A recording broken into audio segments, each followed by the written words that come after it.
When my parents surprised our family with a trip to Disneyland, I was over the moon. I had watched so many videos about it online and knew all about it. So when we came across a secret that the park was hiding, I was excited. I just never could have imagined that there would be a horrifying secret behind it.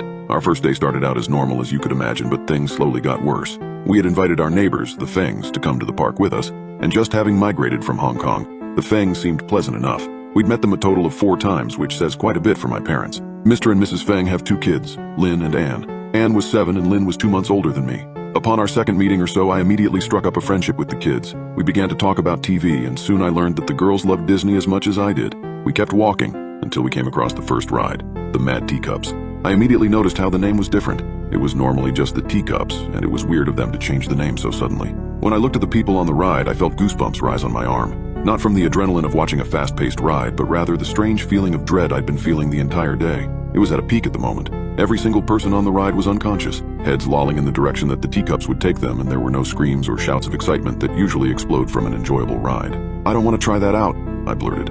I was getting tired of the calm front I was putting up for the Fangs. Mr. Fang looked at me curiously. "Do you have a fear of rides, dear?" "Just this one," I thought. I nodded. "I'm not feeling too well." Mrs. Fang bit her lip and looked concerned.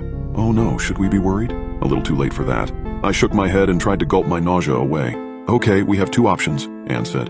"We can go on the Raspy River Cruise, or we can go watch the Disney Deadlock Evening Show." The river cruise sounded deadly, plus I didn't want to be traveling on water, what with my feelings of unease. I opted for the Disney show, wondering what on earth the name indicated.